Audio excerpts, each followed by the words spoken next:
Zane could feel the poems, taking form, shaping things. As he experimented, he imagined he could almost feel the power surging through the keys of the typewriter. It exhilarated him. But there was fear, too. If not for his young assistant Emil, he would have given it up. But Emil convinced him otherwise. He too had a way with words.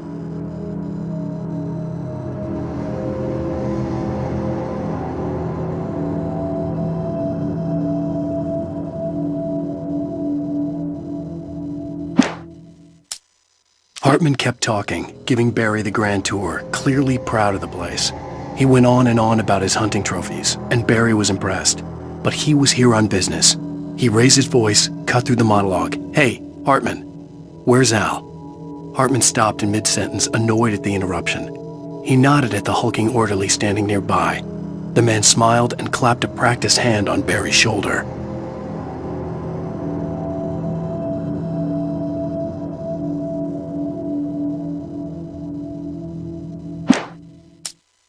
Hartman followed the fall of Alanu Wakeovi with his binoculars. When the rider hit the water, he ordered Jack to take the boat to him. The spot was easy to see in the dark, even with all the extra lights in the boat. The flare floated and kept burning even in the water. Jack turned the radio louder as the engine sputtered. The music was rough and clanking, something the Anderson brothers would no doubt have enjoyed. But Hartman chose to ignore it. Wake was finally within his reach.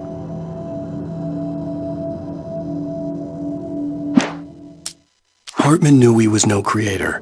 He had no ambitions on that front, and he certainly didn't want to end up like every artist he had worked with here, damaged in ways that were hard to describe, or worse.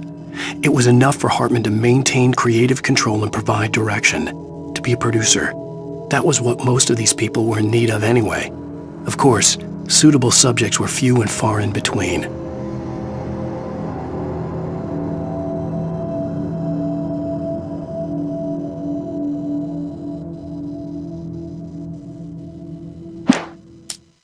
I stared at the Viking paraphernalia that littered the area, surrounding an unlikely centerpiece. A full-size stage complete with an impressive sound system with all the trimmings, including a dragon. It took a special kind of crazy to build something like this in a remote field. When the sky split open with a deafening boom and the music started blasting, it felt strangely appropriate.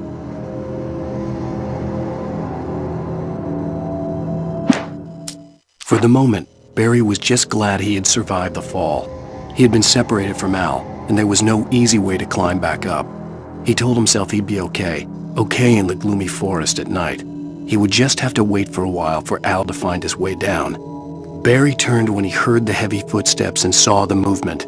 The man-shaped shadow lunged at him from the bushes, an axe held high. Barry screamed and threw up his hand. The world exploded.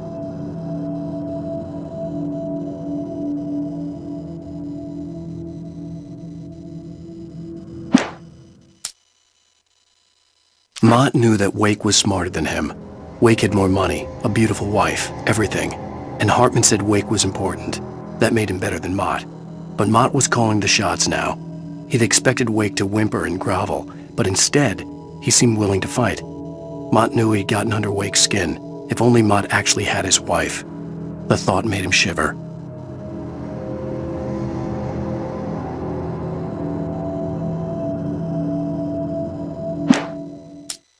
Hartman wasn't happy. Mott could see it in his eyes. He quickly lowered his own. He had made a mess of it, and he knew it. The shame of failure was hard to bear. He hadn't expected Wake to say he needed more time, and he blurted out 2 days, less than Wake had asked for to show him who was in charge. But that wasn't part of Hartman's plan.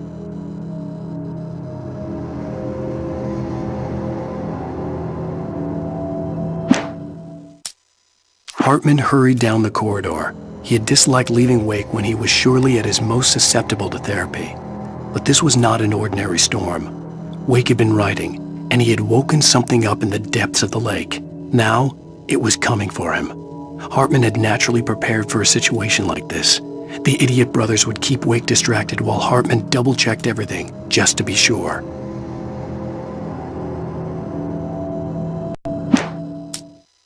Hartman watched as Wake's features slackened.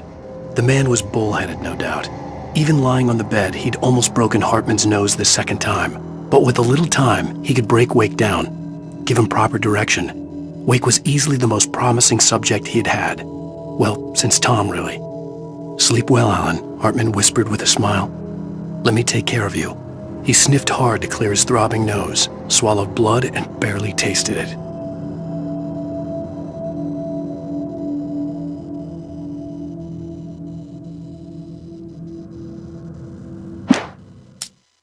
Agent Nightingale stared at the passed-out rider. The man was sleeping off one hell of a night. Nightingale felt a stab of envy at Wake's oblivion, but he had a job to do. He put the gun to Wake's head and almost became a murderer. His hand shook and his throat felt tight and dry. Biting his teeth, he tried again to pull the trigger. He lost the nerve. Wake stirred. Nightingale would have to settle for an arrest.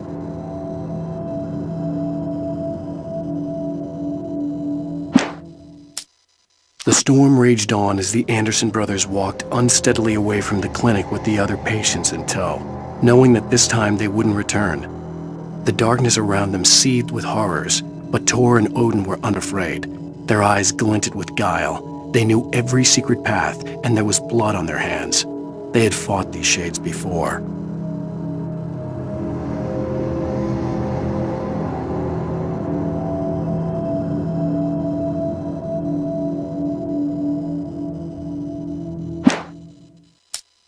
The dark presence followed the choreography laid out to it in the manuscript, growing stronger and stronger, moving like a storm from one scene of destruction to the next. But it was still bound to follow the story and chained to the dark place it came from. When the story reached the end it longed for, it would finally be free.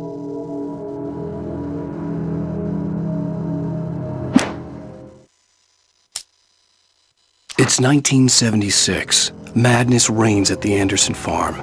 Contrary to all logic, the headiest ingredient of their moonshine is unfiltered water from Cauldron Lake. The Andersons feel like gods. Odin can't stop laughing. He contemplates cutting his eye out. Tor runs across the field, naked, shrieking, hammer in his hand, trying to catch lightning. Their songs have power. Something ancient is stirring in the depths, coming back.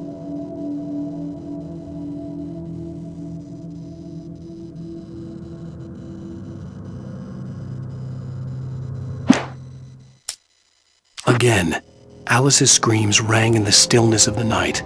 I saw myself run toward the cabin, flashlight in my hand. I followed my past self. I was an out-of-body observer, a time traveler in a crazy drunken dream. This was the beginning. The night Alice had disappeared. The mystery of what had happened during the missing week was about to reveal itself.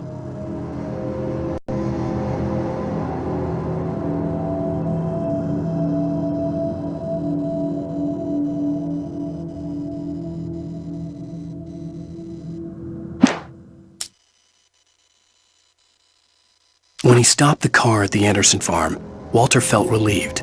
Oblivion was close at hand. The brothers wouldn't miss a jar of moonshine or two in the booby hatch. But then he saw the man on the porch, and he knew who it was. Driving for his life and knowing it was useless, he didn't realize he was crying until he couldn't see the road for the tears.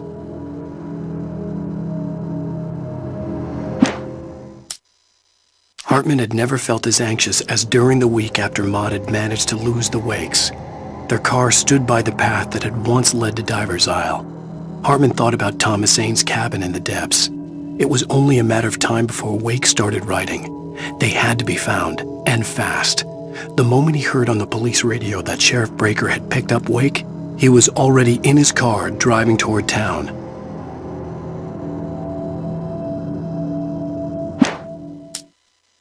For a moment, Hartman considered strangling the idiot. Mott was mean-spirited, but easily manipulated, an emotional infant who lived for his approval. Wake, by contrast, was a far more difficult subject. Mott had given him too much leash. In 2 days, who knew what could happen? Hartman would have to find a way to rein him in, and quickly.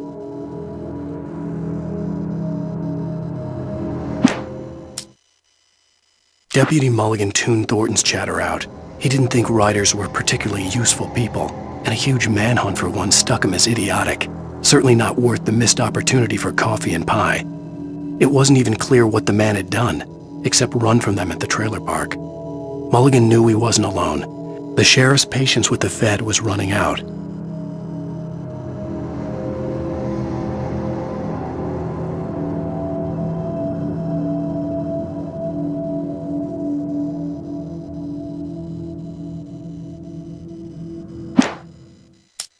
As the deputies hauled Wake and Wheeler away, Agent Nightingale eagerly examined the stack of papers Wake had been carrying. It was incomplete, a collection of random pages, but there was enough. He saw his own name in there, among others. His hand shook with emotion. Finally, it was proof. He had been right all along.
Previously on Alan Wake, I'm hunted by the law. Sheriff, Wake's running.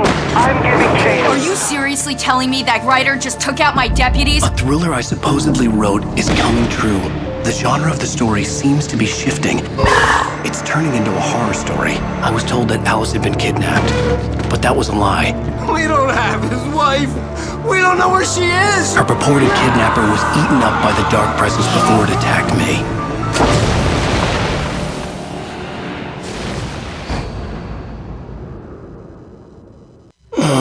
Alan, shh, baby. It was just a nightmare. Alice. There you go, Alan. Hartman.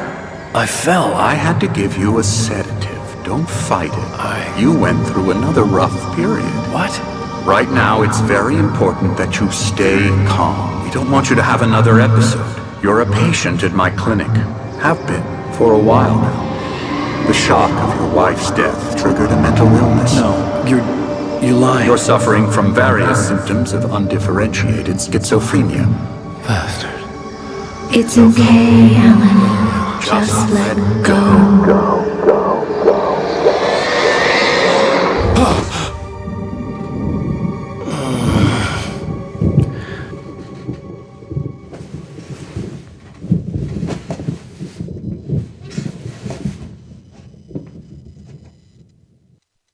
I felt groggy. Whatever Hartman had bumped in me was making me As numb. far as the bad guys I felt go, like this was Dr. Hartman happening to isn't the main someone villain else. here, but Someone he's I was probably a watching little more television. interesting than the Dark I couldn't Presence. think. He's a very Couldn't smart guy, focus. and he knows a lot about the Dark Presence and Cauldron Lake in general.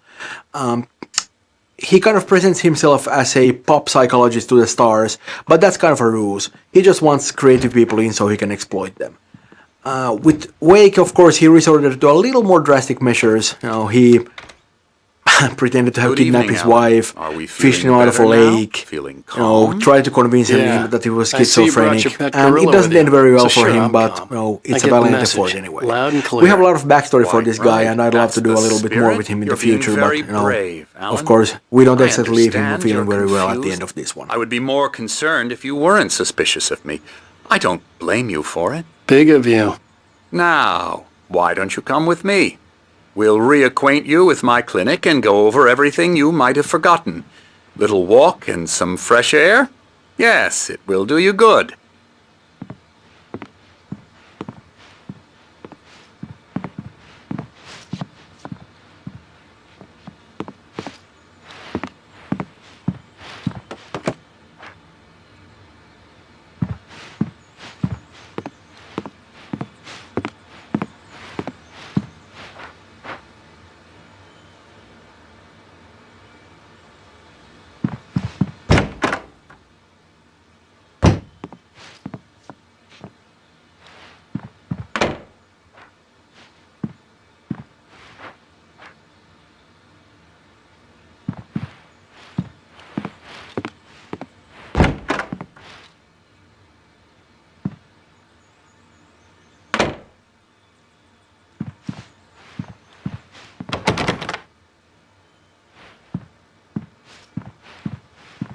This corridor is for patients. Most of them aren't here right now. Jack took them out for a fishing trip, except for the ones who are particularly vulnerable, of course. I encourage creativity as a part of the recovery process here at Cauldron Lake Lodge. I specialize in treating artists. I bet you do. Splendid, Alan. I honestly believe we can get this thing under control if we work together. This way, Alan.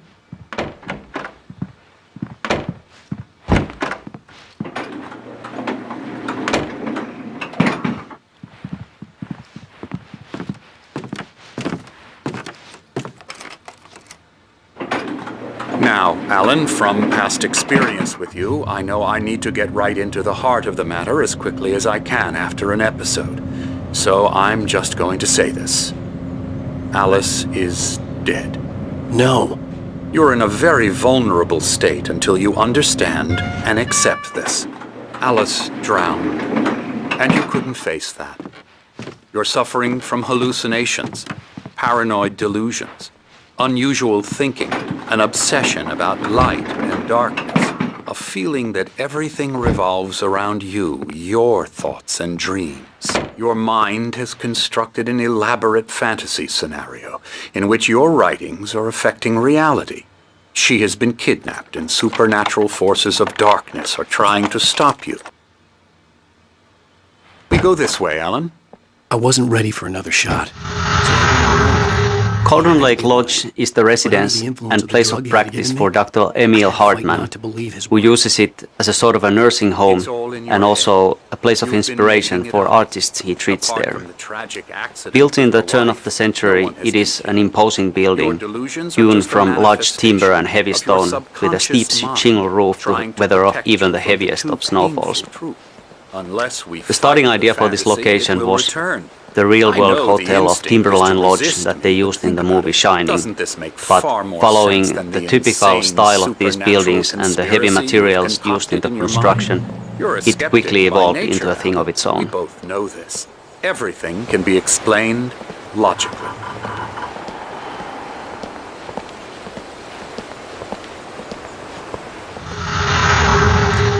Story-wise, the most important location in the game, Cauldron Lake, is inspired by the real-world location of Crater Lake in Oregon. It's a vast lake formed from a volcano thousands of years ago in a massive eruption. Very inspiring, isn't it? It's truly a Cauldron breathtaking Lake place spread below that us. anyone I could interested in see such nearer things peak on the should other side definitely of the visit. lake. I thought I In the could make game, out the spot the where Diver's location Isle had is been when I Cauldron arrived Lake with has Alice. actually had two Now notable there was nothing eruptions. but waves. One that originally formed the lake, and then another which It took down a seems small island there's in a it, storm along with its coming. cabin and even a person, Funny, a I diver don't recall there called being Thomas mention of Zane. that in the weather forecast. The place Well, is no said to matter. hold an ancient This power, way. Follow and me. it's not without reason, as you will find out playing the Alan, game. what I'm telling you is good news. Right now we're in control, Every time you have a relapse, it gets more and more difficult to resurface from the dark depths of your imagination. Not surprising, considering your profession. Imagination is what you work with. After all your nightmares, this should come as an immense relief to you. If it doesn't, why is that? Because I'm lying? Or because you don't want to admit that you're not well? It's very natural for you to think of me as your enemy. It's part of the illness. I let him talk. After all, Hartman I'm the one obviously trying loved to his bring own you voice. out of the world His words you've echoed constructed madly yourself. inside my head. But I can't I dug my do it nails by into the myself. palms of my hands to stay You need focused. to work with me. Once you accept that, we can begin the journey towards your recovery. Come along. Let's go inside.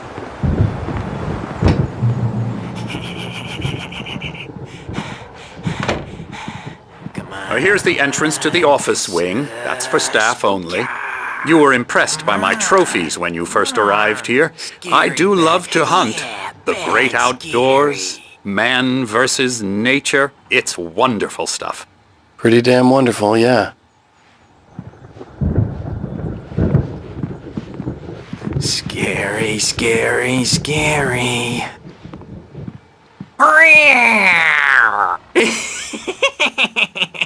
Emerson.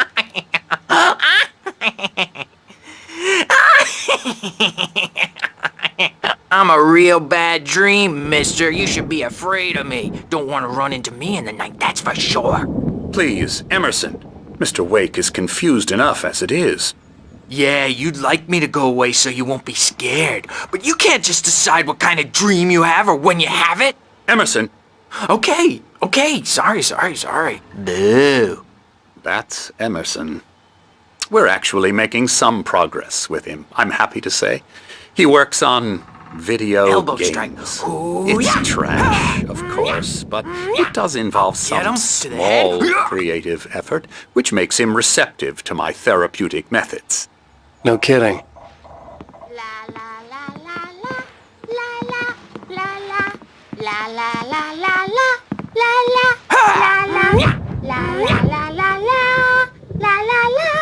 Come, Alan, this way.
Now, you might have noticed the typewriter in your room.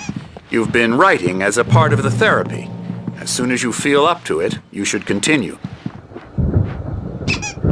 My rheumatism's killing me. There's a storm coming. Oh, what a storm. I hope it wipes this place off the face of the earth. And these two are the Anderson brothers, Odin and Thor. They had how should I put this?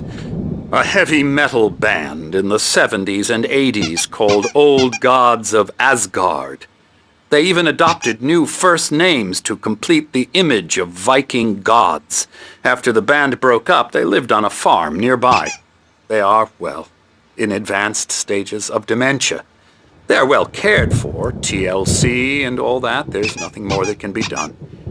I'm afraid that the rock and roll lifestyle has left its mark. Oh, that won't do. I'm so sorry to cut this short for now, Alan. The power has been acting up.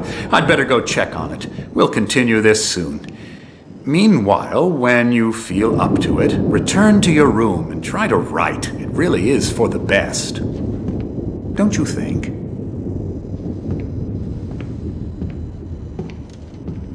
like to bash his head in with a hammer. Oh, he'd love to fish out our secrets, but he has no clue. He's not crazy enough.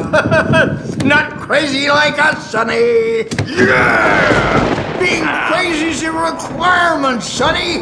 Who else could understand the world when it's like this? It takes crazy to know crazy. That's the sanest thing I've heard in a while. Say, you're all right, Tom. Hey, we like him, don't we, bro? He's got to go to the farm. The Anderson Farm. Valhalla! We wrote it all down, lest we'd forget. A crash course. All you need to know to get your head right. You need to find the message. Here, Sonny, here's something for you. Gave me a rash, but I kept it safe from these bastards.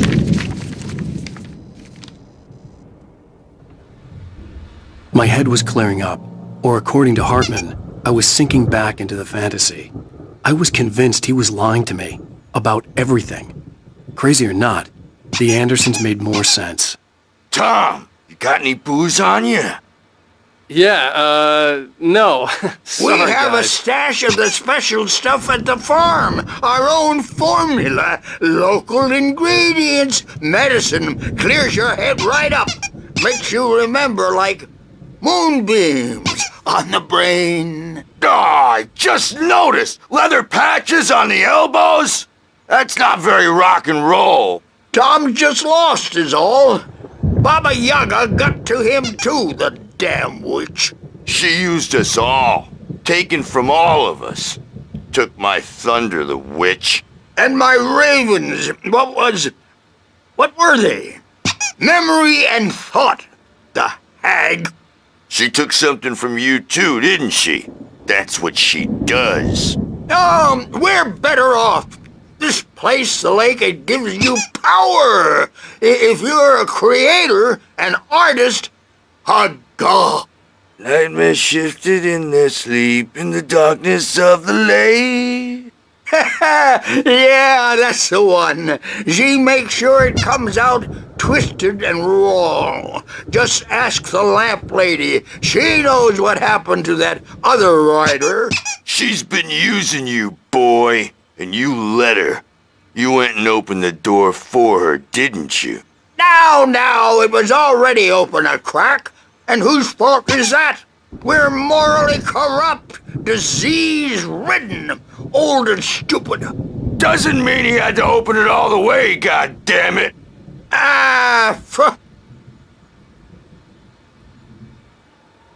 So tired. Built the farm close to the lake. A place of power. We had parties there, man. You should go there and have a party. That Bob Balder threw the amp through the window. Hit that hippie chick in the back of the head. 15 stitches and a concussion. Bob's dead now. Leukemia. Stitches, snitches, and narcs, man. Bad scene. I'm tired, man. So tired.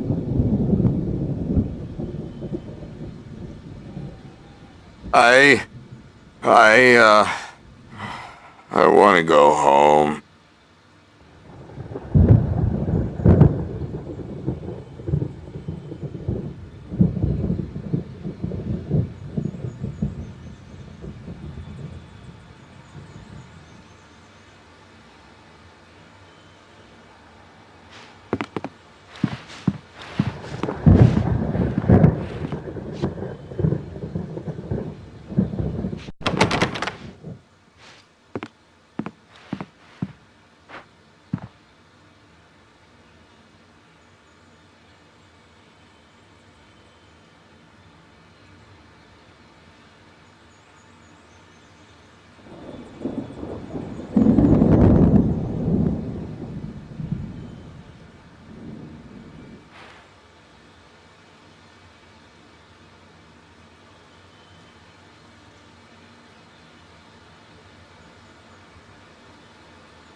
dreams are only imagination. They're only in your head, and they're not there when you wake up. So you can't wake up because I'm in charge now, and I don't want to disappear. My nightmare is the publisher people who want to make a contribution so they can say they made a contribution. And then we end up with mullets in there because they think mullets are funny, but it wasn't supposed to be about mullets, and now it's about mullets. And when it's in slow motion, they call it mullet time because the numbers came back from marketing that mullet time is the hook we needed to go big in the target demographic.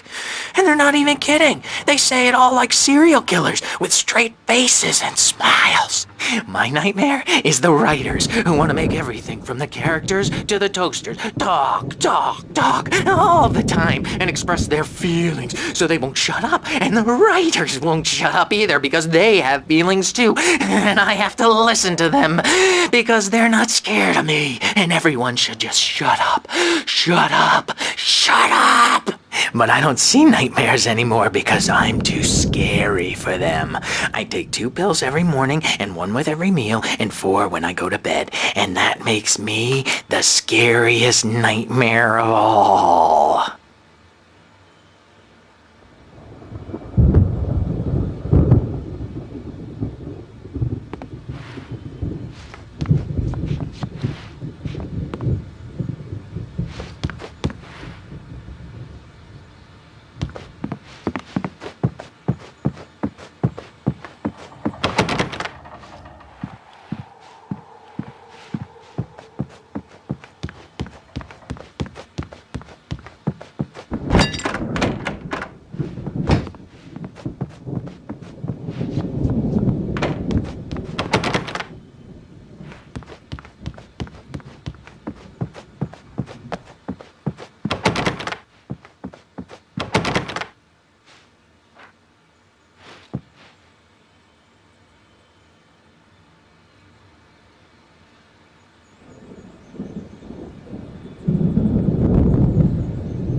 Hey, Wake, why don't you humor Dr. Hartman and give the writing a shot, huh? Typewriter's in your room. You can get to your room by those stairs, Wake.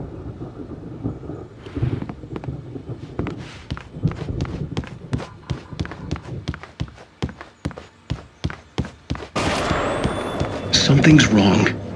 I'm not myself. It's hard to think that there's a shadow inside my head. I can only focus on writing. Everything else is a blur. I'm trapped in this cabin, have been for days, but it's always dark outside. My editor is real. I saw her again. She's not human. It's not human.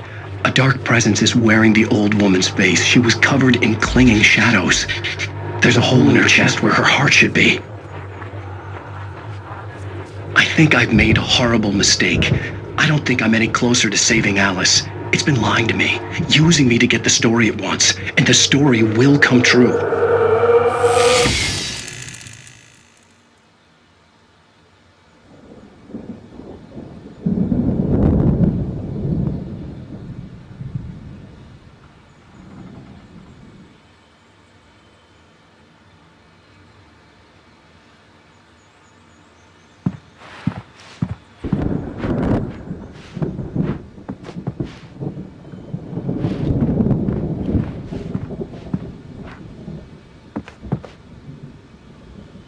Hartman wanted me to write.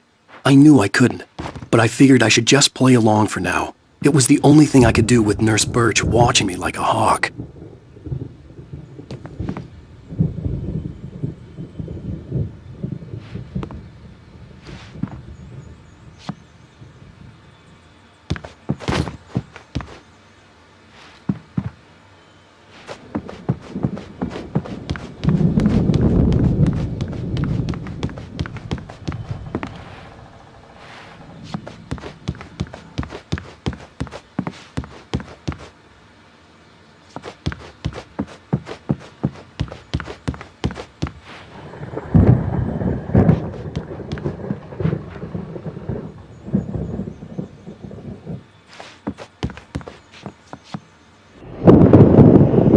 white glare of the blank page in front of me hurt my eyes. My hands began to shake uncontrollably. Everybody, calm down. Put that down. Bert, I need help. Hey, Wake, you stay here. I'm gonna go see what's up. You just keep doing what you're doing. Be cool, okay?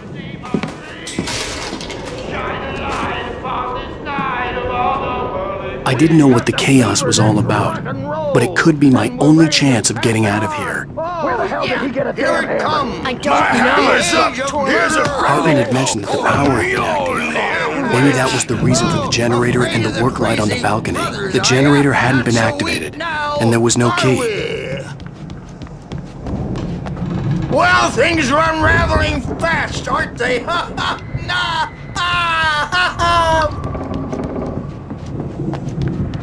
It's my store. I'm taking it. Sinclair looked bad. That wasn't a love tap. The crazy old fart hit her hard. And if she was one of Hartman's goons, she had it coming. I could get the key to the office wing from Sinclair. Destiny.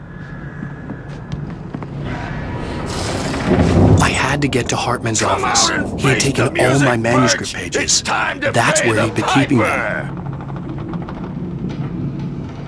Maybe you could come out and beat our wrinkled, adult, diapered asses for us, since you're so tough, Birch. We were on the road, man! You think we haven't seen punks like you before? Mortal knave!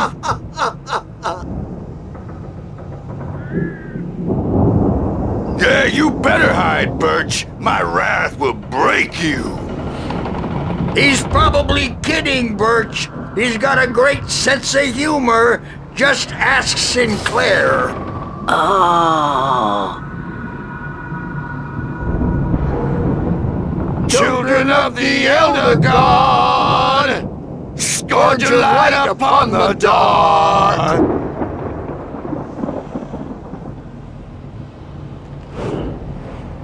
Wow, wow, wow! I wish I had my axe. Oh, memory and thought, get black and clawed. Get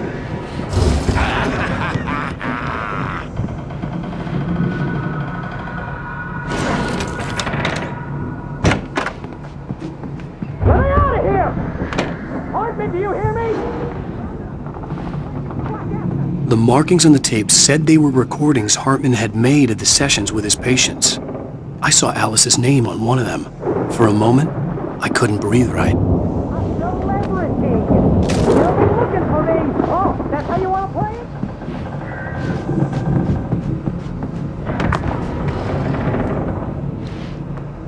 Now, Mrs. Wake, can you tell me about Alan's problems? He's more and more out of control all the time. The parties, he's so angry all the time. He's getting violent. Do you mean with you? No, not with me. No, never. Sometimes I almost wish Alan would take a swing at me, because at least that'd lead to a conversation he couldn't just march out of. But no. Alan doesn't really sleep. And the work, well, he's not writing at all. He sits there for hours and just gets more and more frustrated. And I can't talk to him. Yes. Tell me, Mrs. Wake. What would you say to him if he'd listen? I don't know. I want to say, I look at you, and it's not you. Just some stranger who resembles you. Looking out from behind your eyes. And I don't like that guy much. And now it's all gonna go to hell. But you don't ever say this. No. I've tried, but he's not listening. He's too deep in his own problems, always going on about something else. I'm so afraid I'm gonna lose him, and we're not even talking anymore. He doesn't let me in anymore. He just keeps me in the dark. I'm so alone here, even when he's home. Please help me, Doctor, because I'm at my wit's end. Well, if you can just get him here, I'll absolutely do my very best. Yeah, but Doctor, you need to be careful with him. He's not just going to listen to you and cooperate. He's the most stubborn man I've ever met. Well, I'll be sure to bear that in mind. Hearing her voice, what she was saying made me happy and sick and guilty all at once. Worst of all, I recognized the words. The phone call from her. It had been a cut-up of this. Just a recording. Rudolph Lane's case is interesting. He was completely blocked, and frankly, I was about to discard him as useless. However, once Wake arrived and started writing, something changed in Rudolph.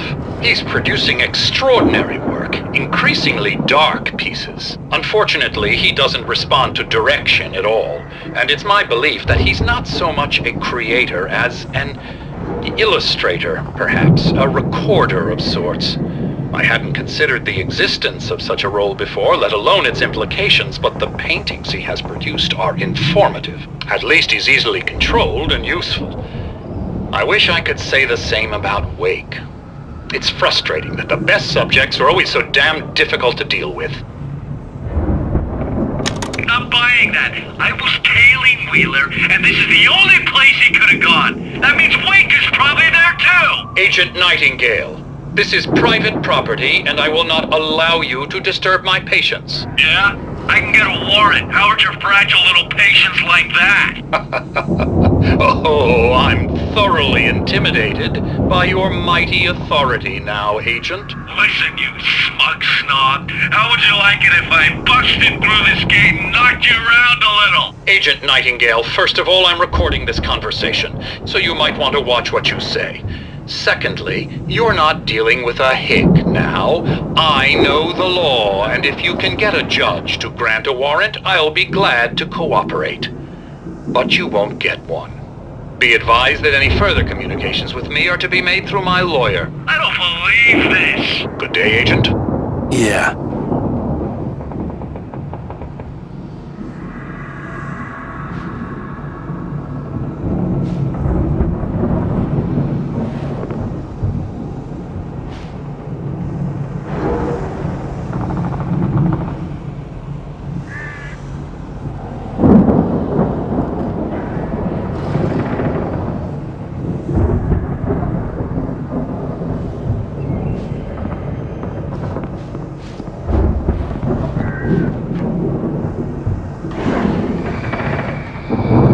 The photo on the wall caught my attention. In it, the clinic staff was standing outside the lodge.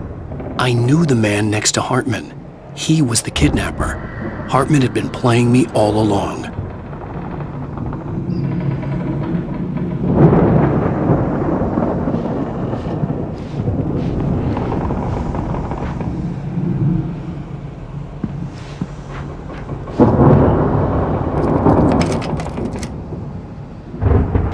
Barry? Ow! About time! Barry! Man, am I glad to see you. We need to get to Hartman's office. It's right next door. You okay? Yeah. I mean, no! The cops found me at Rose's trailer, but they didn't hassle me too much. I'm obviously a victim in this, and I demanded to be treated as such. Or else I'd sue their asses. Speaking of asses, that vet gave me a real hard time, but I had no clue where you were. That guy's crazy, Al.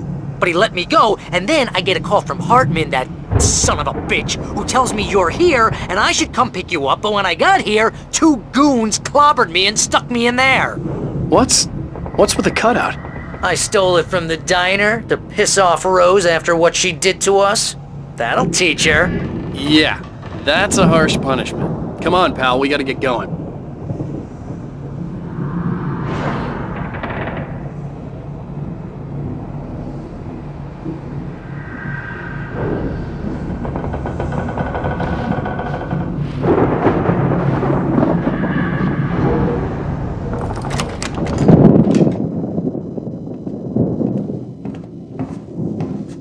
These were all the pages I had on me. And more.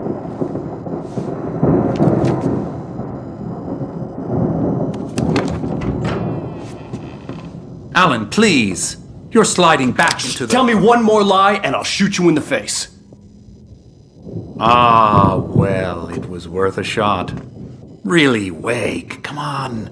Let's work together on this. You have no idea... Hartman, shut up! Barry, get out of here. I'll catch up with you.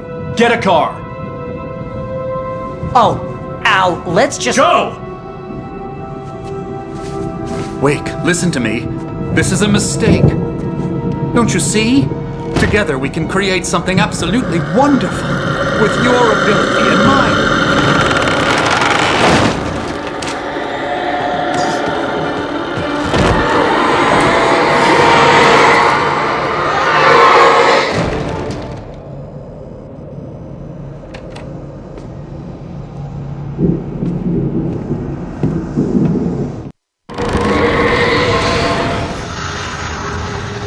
The haunted house sequence went through a lot of iterations during development.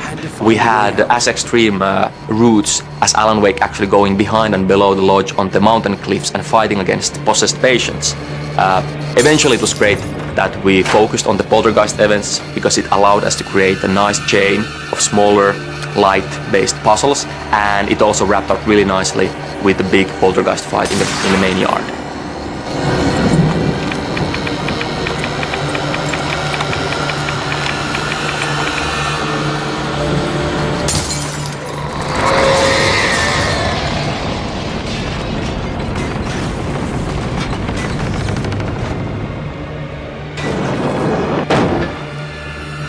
I needed light to get the possessed bookshelves out of my way.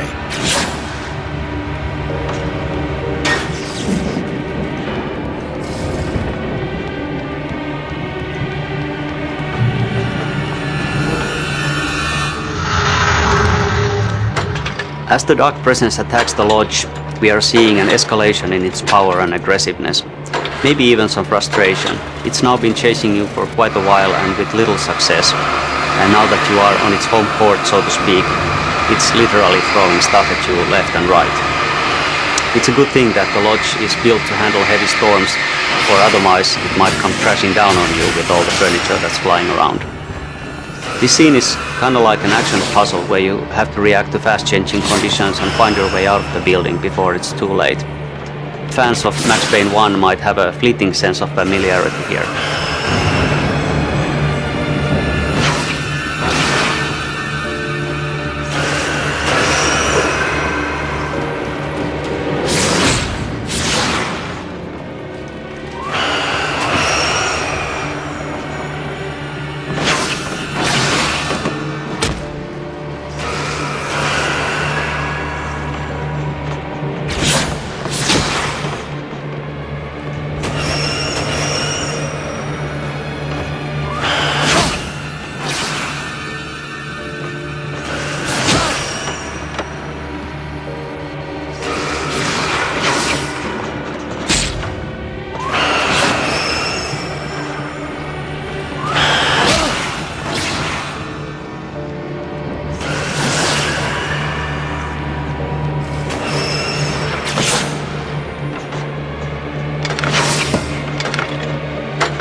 Want access to thousands of applications? Verizon Wireless has you covered. Check out the latest games. Discover new music and old favorites. Social networking, sports scores, news. It's all at your fingertips. No matter what you're into, Verizon Wireless can satisfy your never-ending appetite for apps. Check out VCast apps and load up your phone.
But the gate's locked. You're gonna have to go through the hedge maze over there.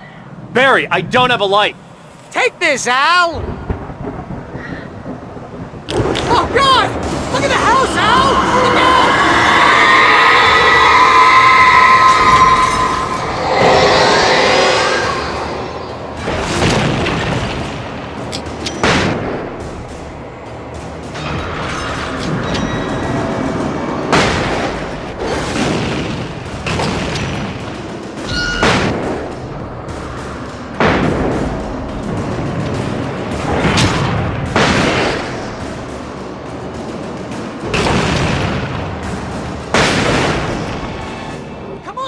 We gotta go! It's not not much of a maze. I made it through easy.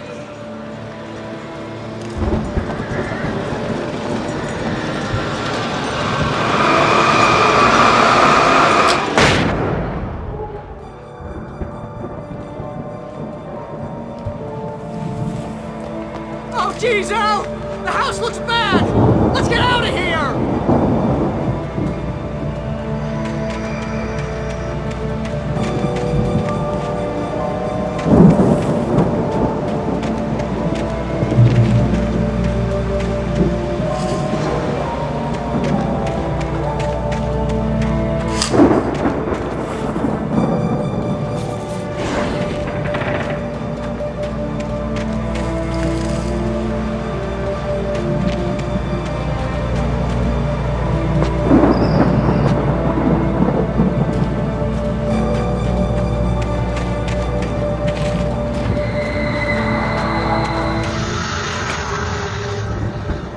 Originally, the hedge maze actually was a circular shape. It looked great from the aerial shots, and everything was pretty good as long as you actually didn't go in there.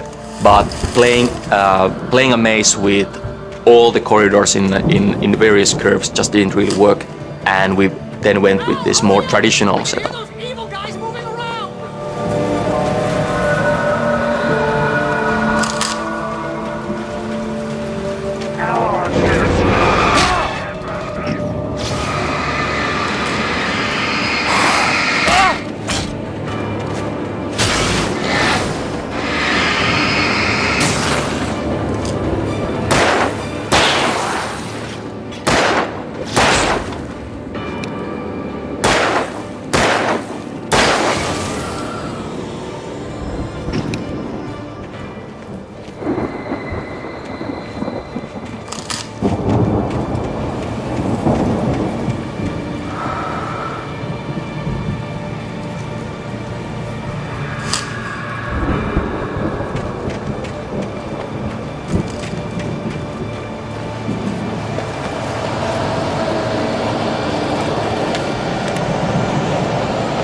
nice and calm all day long.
let's get out of here. Can you open this gate?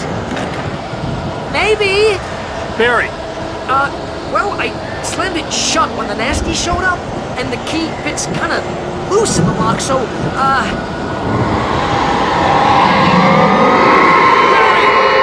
find it, don't worry about it!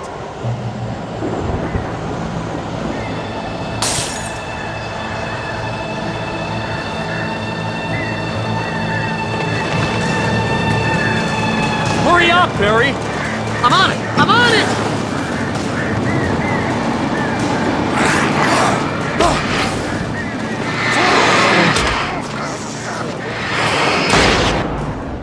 Gotta be here! Just hang on, Al!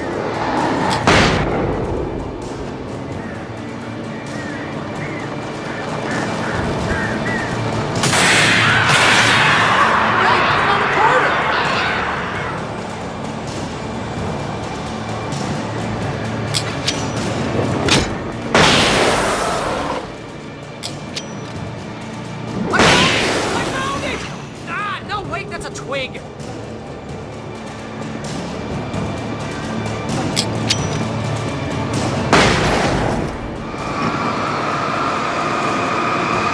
it is! Al, I found the key!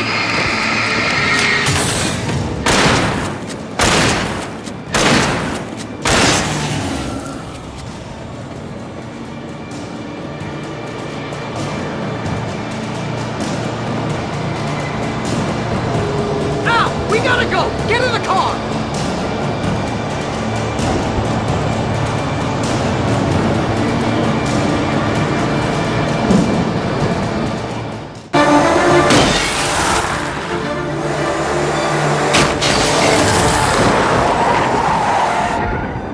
Al, please tell me we're headed for the nearest "You're now leaving Bright Falls. Come back soon" sign. We're going to the Anderson farm. I knew you were gonna say something like that! You know what? You owe me big time for this. When this is through, if we make it, I don't care what anybody says, I'm done with darkness. You're gonna buy me a tanning bed as a gift, and I'm gonna live in it!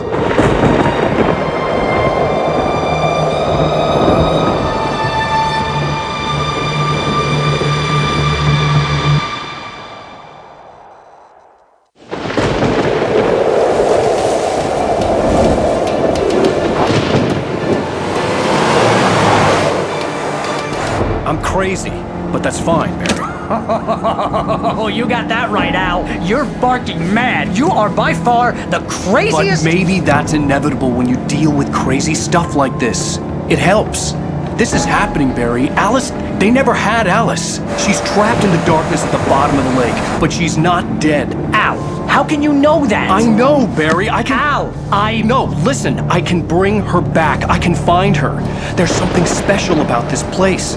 The lake, it does something to the works of art created here. It makes them come true.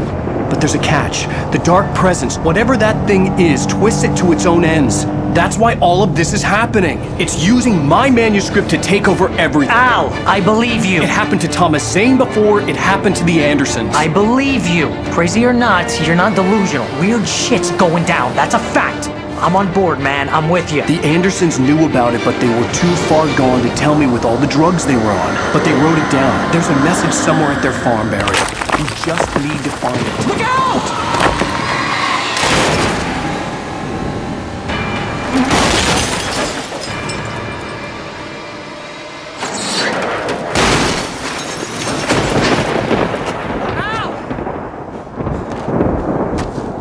God damn it, Al! Talk to me!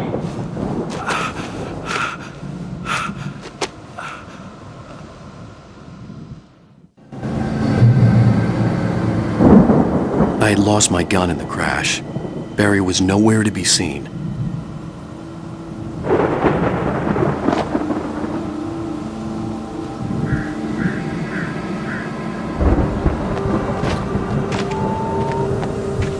Barry! Barry! Oh, man, you're okay! Jesus, good to hear your voice! I was trying to Here we have, once again, a twist to the gameplay. We actually take away the light, the main tool of the player. The point of this scene is to demonstrate how utterly helpless Wake is without his light against the forces of darkness. There really isn't any other option here but to run or die.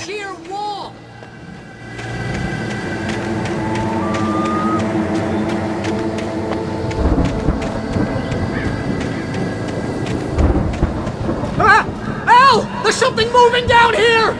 Barry, it's a taken! Use a flare, Barry! Yeah! Barry, are you alright?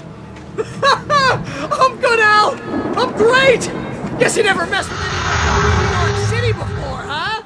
This area is the Anderson farm. In the game we have these two goofy guys called the Anderson brothers. They used to live here, but with time they have gone a bit funny in the head, and now they spend most of their time at Hartman's clinic, although they do wander off all the time. Just wait for me, okay? They were in a band called the Old Gods of Asgard, and they actually pretended to be Nordic gods. And that whole rock and roll lifestyle thing was just a little bit too much for them. And it probably didn't help that they actually made their moonshine with water from Cold Lake. These guys are nuts. Yeah, but this is a really cool location. It used to be an ordinary farm, but as these guys led their rock and roll lifestyle, they made it into their own image, and they built this stage in the middle of the cornfield and even decorated the farmhouse with Viking imagery. They had some serious parties here. This whole Viking thing was like a lifestyle for them, and in the end they started to believe in their own characters. Unfortunately, it went a bit too far, and they woke up the dark presence with their music. Yeah, this all took place not long after Zane had managed to put the Dark Prince down in the first place, and the Dark Prince really messed with their heads, and that's another reason why they're so crazy. And eventually they managed to put it back down, but unfortunately they didn't really do a very good job of it. And I guess that's good, because if they had, then we wouldn't be having a story here at all. That's true. These guys really are.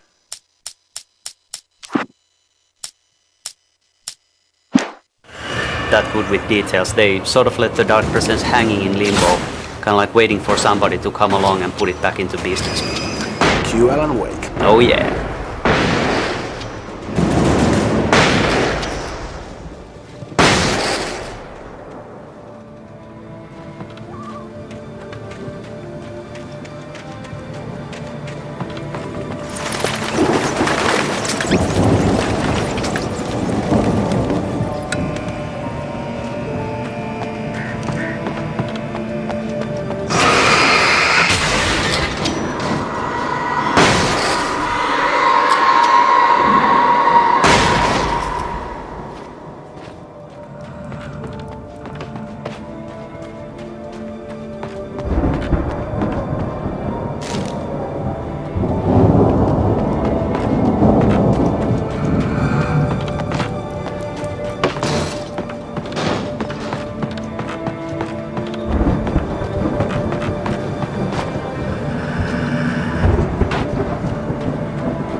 Crawled over the gate. I needed a light to destroy them to get them away.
I could sense the movement. And here the player gets the light back to basics.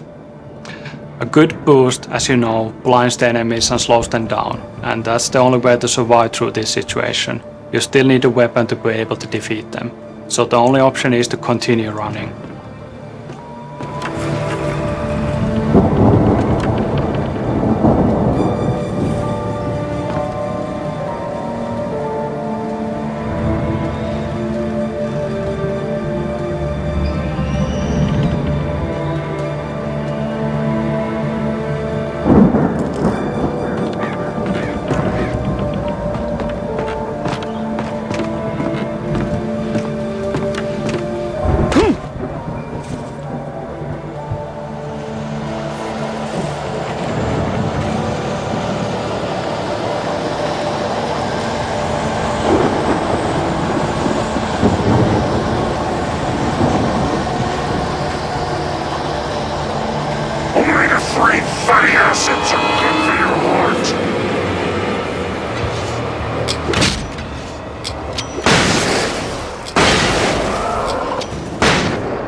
Was driving away from the farm, headed in the same general direction as I was. For all I knew, it was Barry, caught in the consequences of leaping before looking.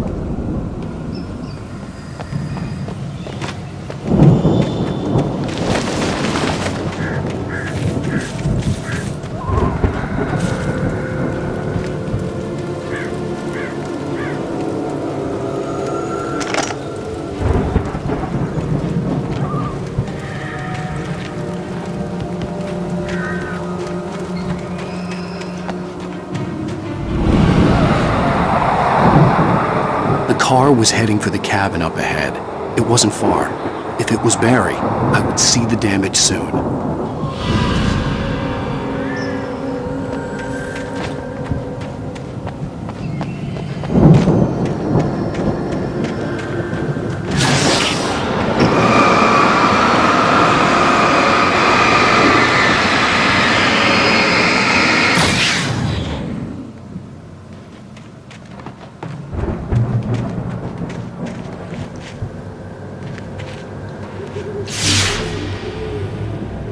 I'm trying to deliver each page to the right time and place.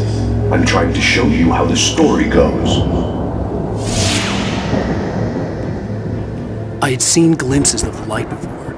I had seen it in my dream. It was a strange spaceman or a diver in a bulky suit. He was the one who'd been placing the pages on my path.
could see the car, but there was no sight of the driver.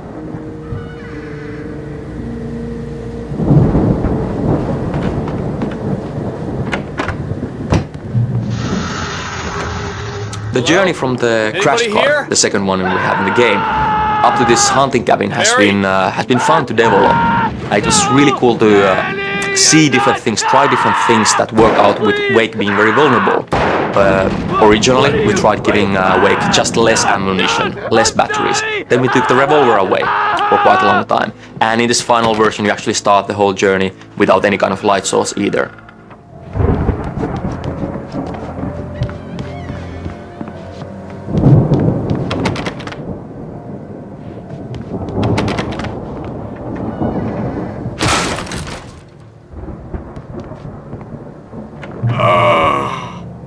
I know you. You were in jail the other day. I went to the farm again for the moonshine, you know? It makes you see. They're not gonna miss it. They're in the loony bin. But my buddy, Danny, I lost him. Something's gone wrong with him. It's not him. Like a real bad follow-up to a real good movie. The best friend's suddenly the bad guy who wrote this crap anyway.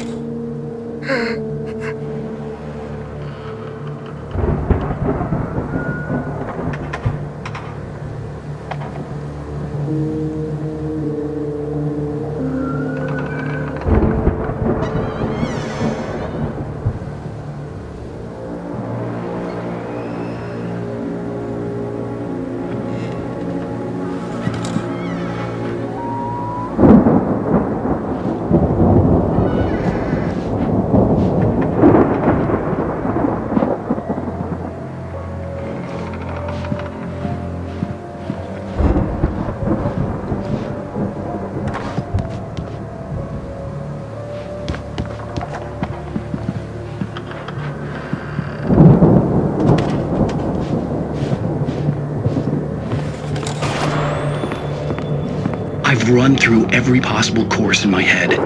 If I continue like the Dark Presence wants me to, the story I'm writing won't save Alice. It's a horror story, and it's going to kill her, and me, and everybody in this town. No one will survive. Darkness will consume everything. This is what it's wanted all along. It will be free, unstoppable. It used Alice to get to me, dangled her in front of me to keep me going. It was never going to release her. I'm going to change this. I'll escape. I've written myself into the story. I'm now the protagonist.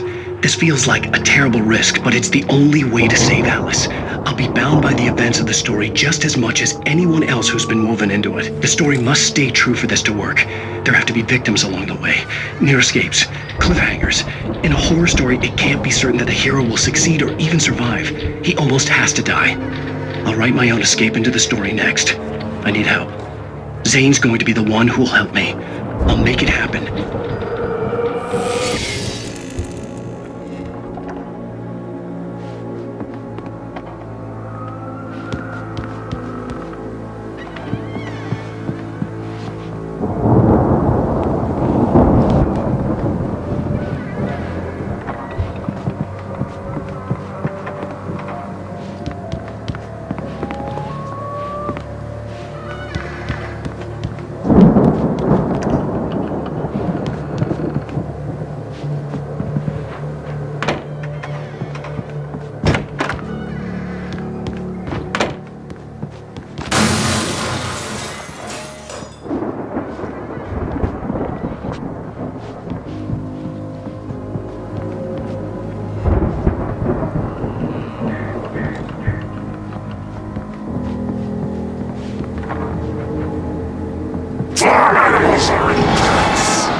front door was locked.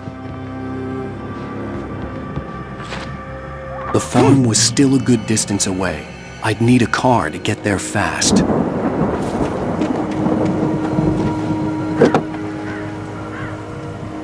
If Barry wasn't up here, he was probably in trouble down at the farm. For a moment, I felt bad for doubting him. After all, I made it this far. The farmlands area has been one of the most liked areas during early gameplay testing. I think the big element to this is that we have very many different gameplay types during this journey. We just had a very tightly planned, very tightly designed survival journey up to this hunting cabin, and then again now we give the player a car, we give a direction, and we give the player the chance to actually dictate his own pace for a while.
I'd known the brothers used to be some kind of rock stars, but it hadn't really sunk in until I saw the stage.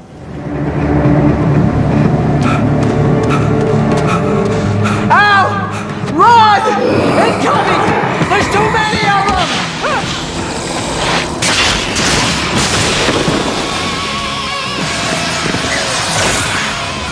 God damn.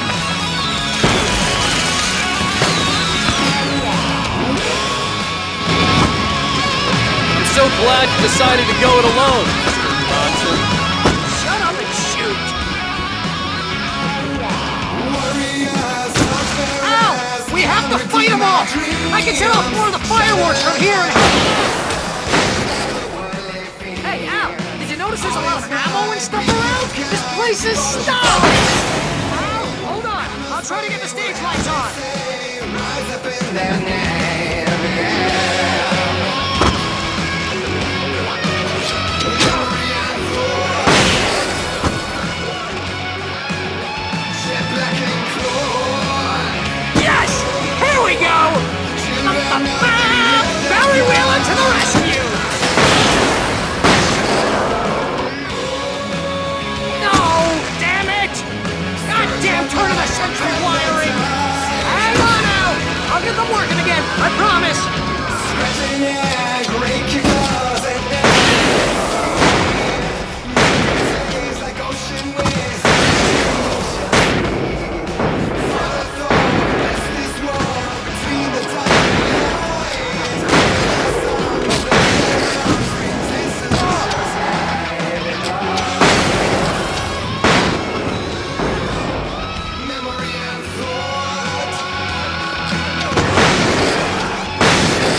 Please, please, please!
Right Falls, rock and roll capital of America. Children of the Elder God, what a great song to kick ass to. I think the whole stage fight sequence is going to be one of the most memorable moments for a lot of people, simply because it's just such a ridiculous action-packed sequence.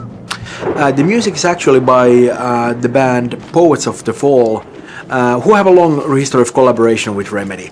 We kind of wanted this to sound like 70s heavy rock, and I think they did a fantastic job of that, and from what I hear, they had a good time doing no that. Reason to worry. They also did the other song that you hear a little bit later at the farmhouse, The Poet and the Muse, and that's of course more of a ballad, but still a very nice song. The lyrics of both songs are actually based on poems by our lead writer Sam Lake.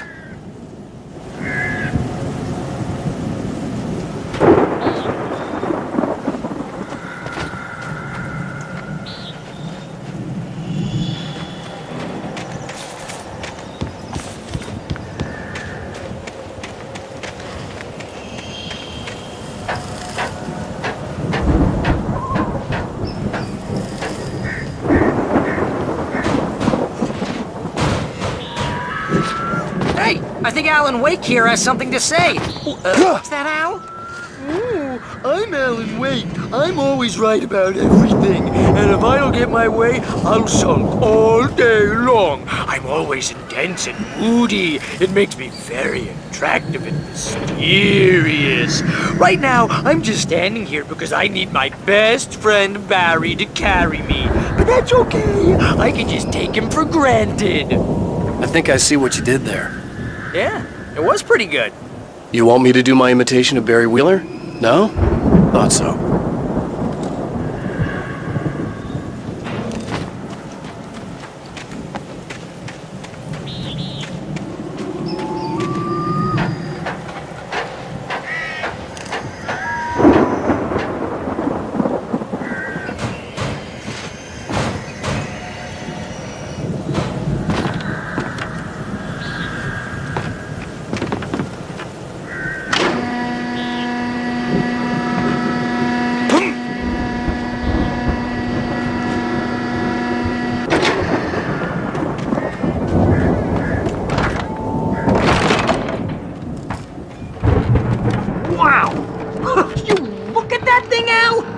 Went all out with this Viking crap, didn't they?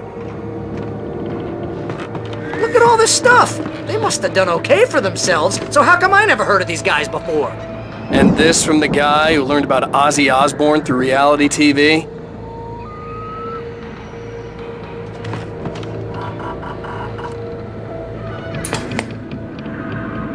Sleep. We all spend Night Springs! Man! Somewhere back between memories. fantasy and Hey, oblivion. remember when I got you that gig? But Your dreams first have a real way of writing forcing job. What got you themselves into started? waking life. Was this one of your Vice episodes? versa. In Night Springs. Tonight's episode, The Dream of Dreams. That's by someone else. We join Mr. Jones as he explores the endless dreamscape, only to be brought to a sudden stop by a decidedly mundane situation. A long line of people. Hey, Jones, right? Listen, we're gonna have to wait until His Highness over there is good and ready. Oh, wow. Who's that? You don't know him? What are you, new? He's the guy dreaming us. Well, not just us. He dreams everything. All of this. But wait, no. I'm the one who's dreaming. I'm asleep. Isn't this my dream? Oh, yeah. Sure.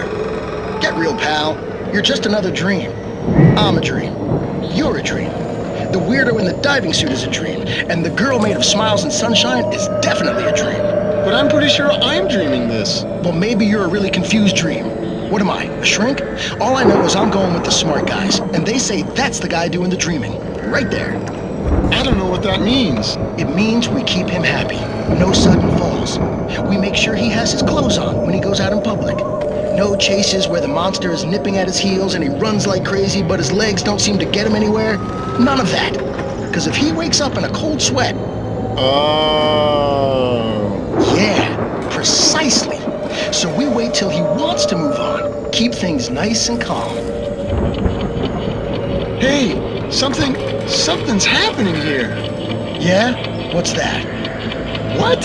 Can't you hear that? Oh, God help us, it's an alarm clock. Oh, it's you, isn't it? Please, man, I got a wife and kids. Please don't wake...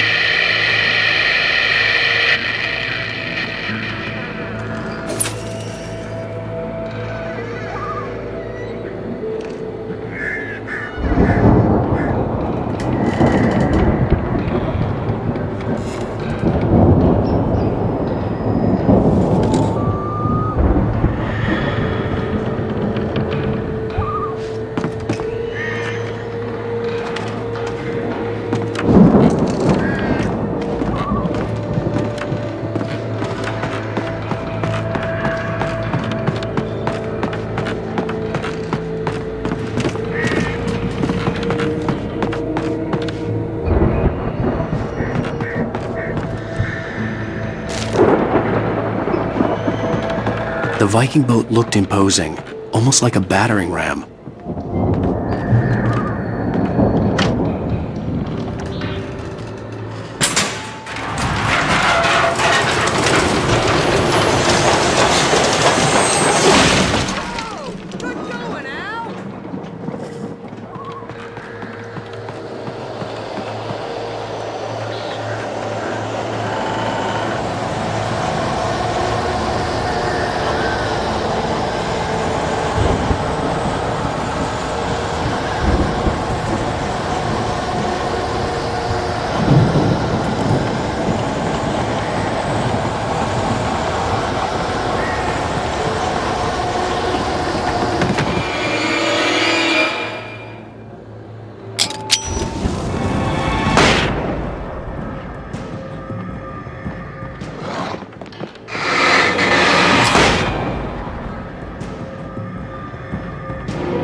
we can make it through here, Al!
Geezers had quite a production going on.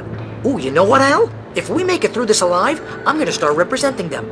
Yep, sell this stuff online, maybe get a reality show going, release a new single. Good luck with that, pal. Hey, you find us a way out here, okay? I'm gonna take a closer look at this stuff.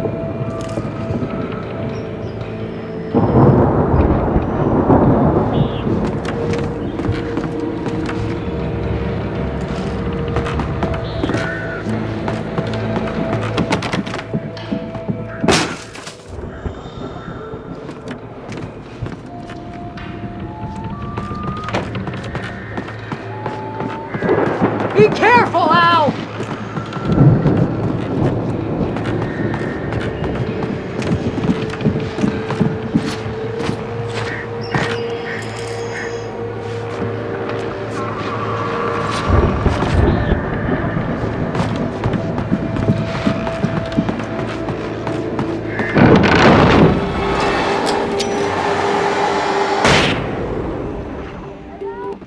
I'm good. Keep your eyes open, okay?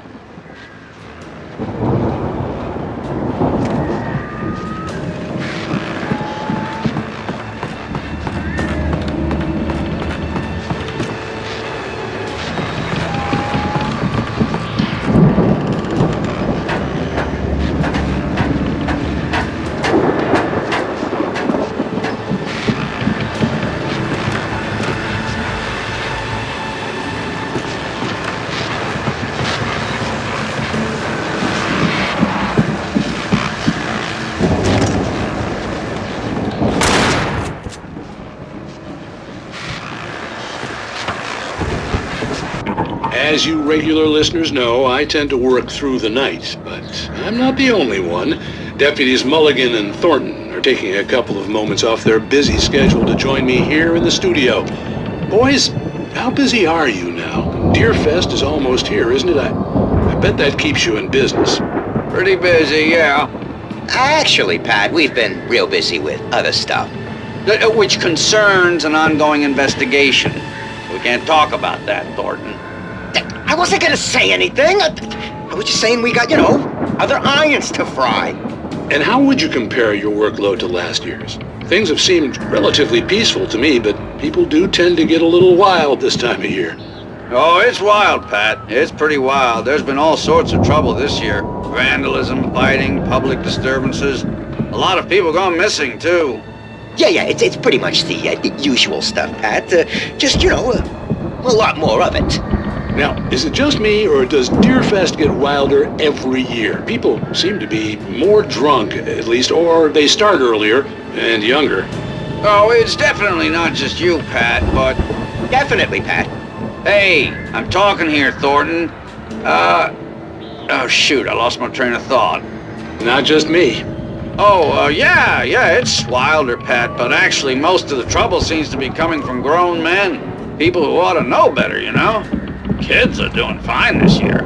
Well, that's nice to hear at least. Boys, I want to thank you for stopping by. I'll let you get back to your patrol. Sure thing, Pat. Yeah, sure thing, Pat.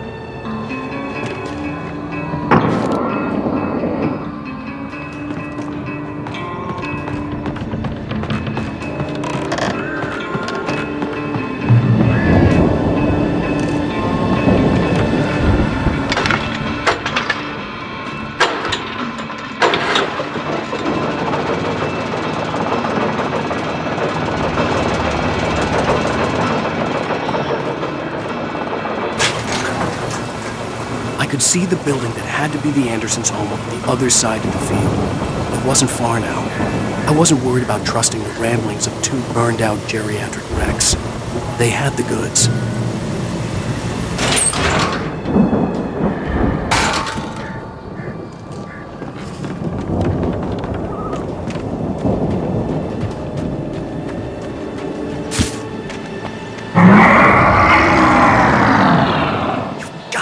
Kidding me.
Al? Is that you out there, buddy? Yeah, it's me. Hang on. Hey, let's go, man.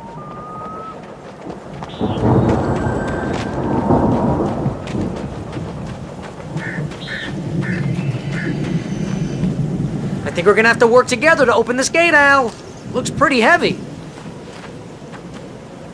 Ah! Hey, I think that's the farm on the other side of the field. We're almost there. This farm is a crazy place for crazy people. We should feel right at home then.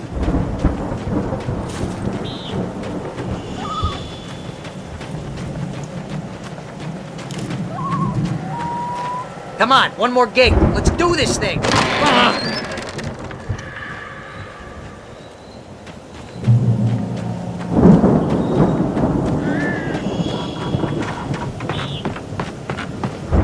The lights are out. I guess we better check the fuse box.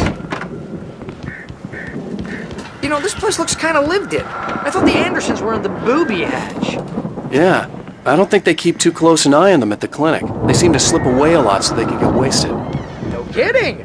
Those guys sound awesome.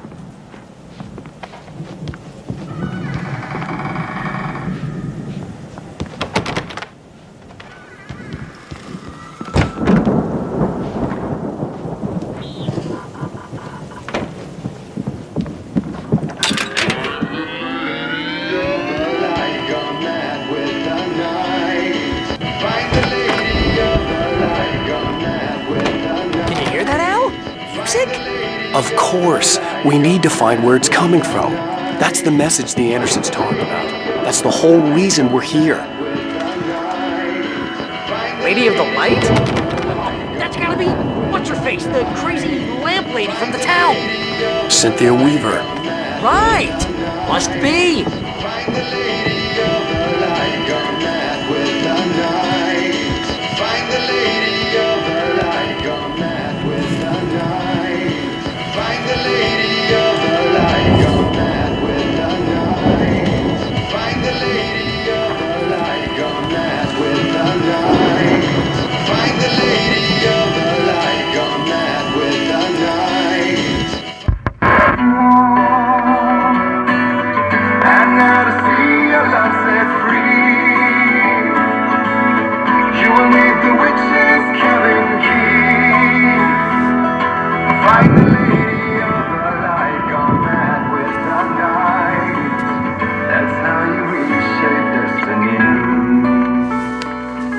Okay. We need to find Cynthia Weaver. We'll stay here for the night and head back to town as soon as it gets light.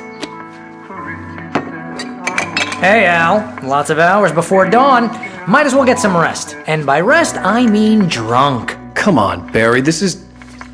Yeah, what the hell?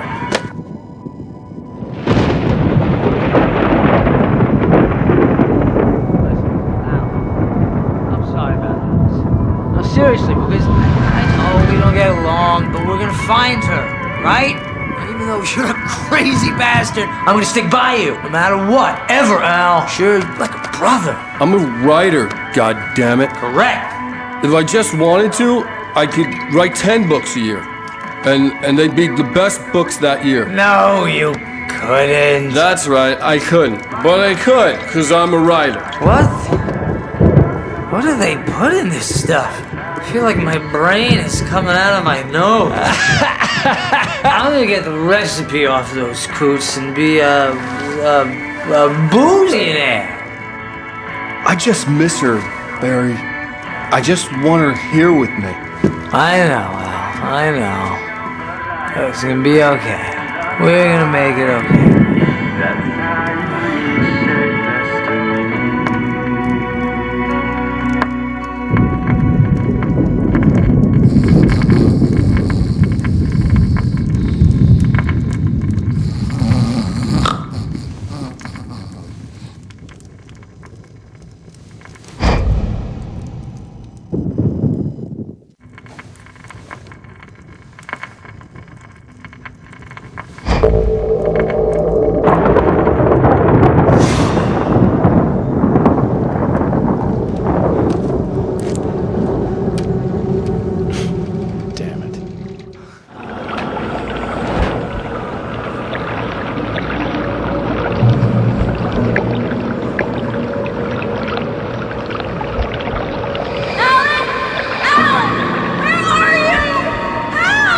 Alice, I'm coming! It's all right! I'm coming! It was a crazy, drunken dream, and yet it was more than that. It was the truth, a suppressed memory unearthed by the Andersons' moonshine. I was there, an out-of-body observer. This was the night Alice and I had arrived at Bright Falls, the night Alice had disappeared. I had a chance to find out what had happened. Whatever power had brought me back to this night at the lake was also stopping me from leaving. I had no choice but to see it through, to find out what had happened. I remembered being surprised to see the cabin dark. Alice would have never turned the lights off.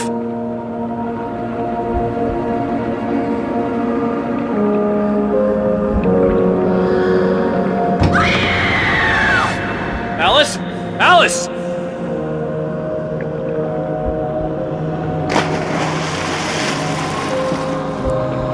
I remembered thinking I caught a glimpse of her form underwater, sinking into the darkness. Beyond this lost memory, there was nothing. I had to follow the footsteps of my past self to find out what had happened that night. Diving after her was the last vague memory I had of that night. After that, the next thing I could remember was waking up behind the wheel of the crashed car and finding the first pages of the manuscript.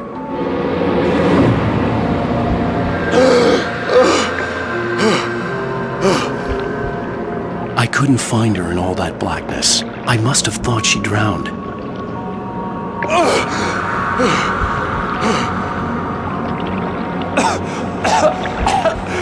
Alice! Jagger had Alice, and so she had me. Alice!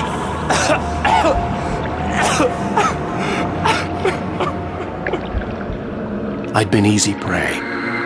Look at the cabin. Is there someone in the window? Alice? Maybe she didn't drown after all. Maybe she's inside. Alice! Yes.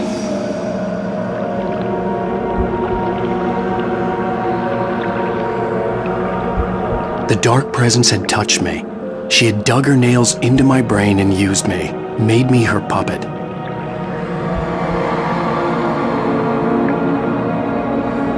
She must be here somewhere. Maybe upstairs in the study. Alice! Yes, that's where she is. You can apologize. Alice! You'll laugh at the whole thing together and put it Alice! behind you. She's not here. You were foolish to think so. No, she's dead. She drowned. No, no, no! It's your fault your wife is dead. You are guilty. All she wanted was to help you right. You killed her. Ah! Oh, hush. There's still hope. Cauldron Lake is a special place. Here, you have the power to change things. She wanted you to write. I will tell you what to do.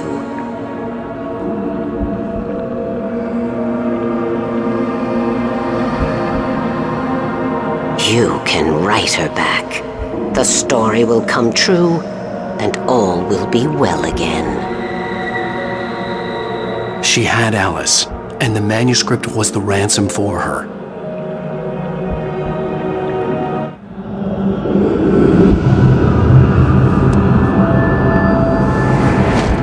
Yes, I'll write. I'll fix it. I'll bring her back.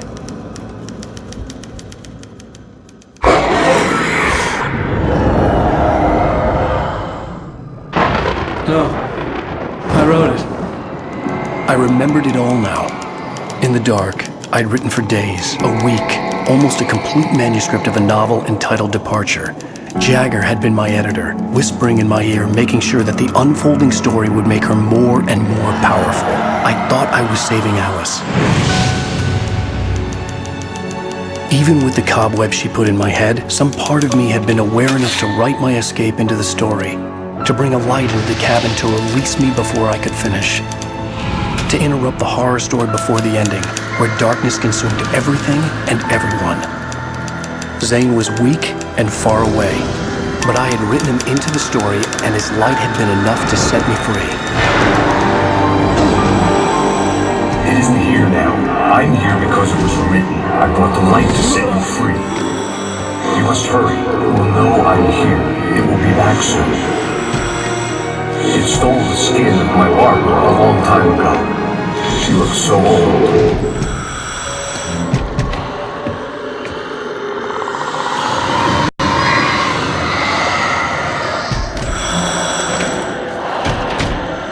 I had woken up, confused and groggy, my mind consumed by darkness and fear. All I could do was to escape.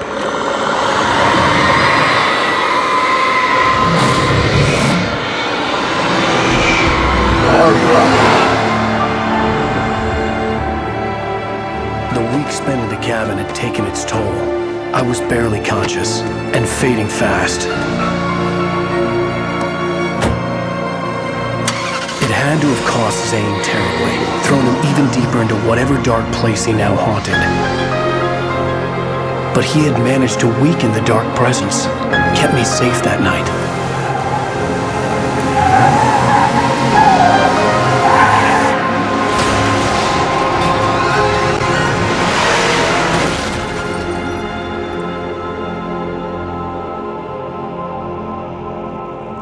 I wrote it. It's my fault. That's right, James Joyce. It's your fault and you're gonna pay for it.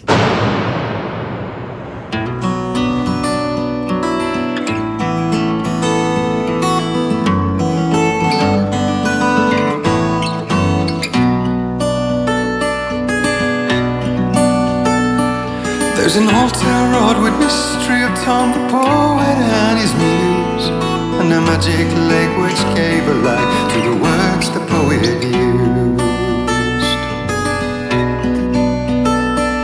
Now the muse she was his happiness, and he rhymed about her grace, and told the stories of treasures deep beneath the blackened waves.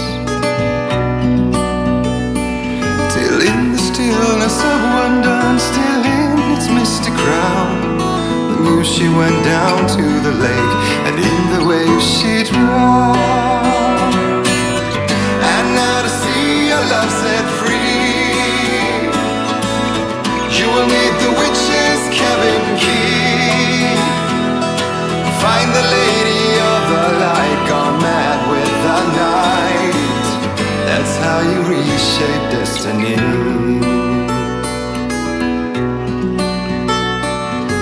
Poet came down to the lake to call out to his dear.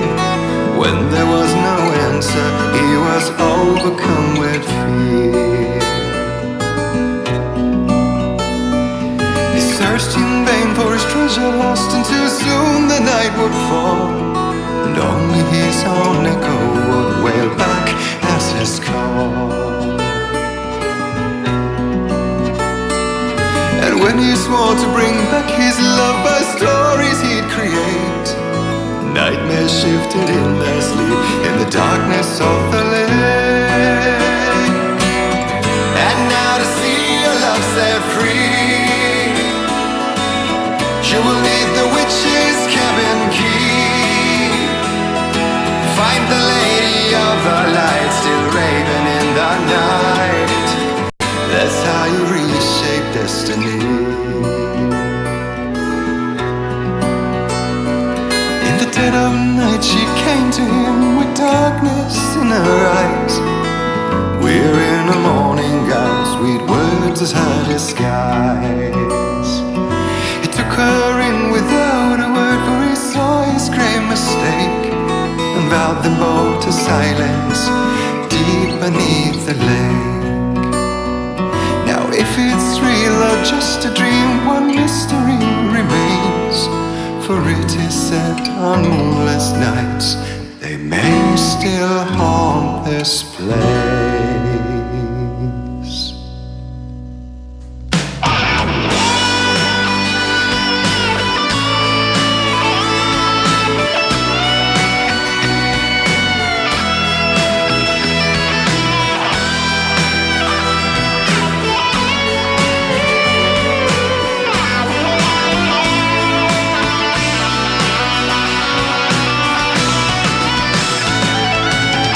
And now to see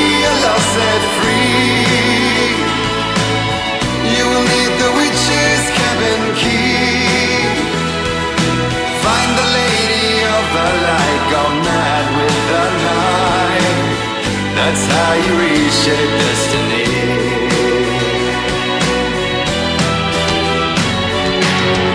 And now to see your love set free, she will need the witch's cabin key. Find the lady of the light, still raving in the night. That's how you reshape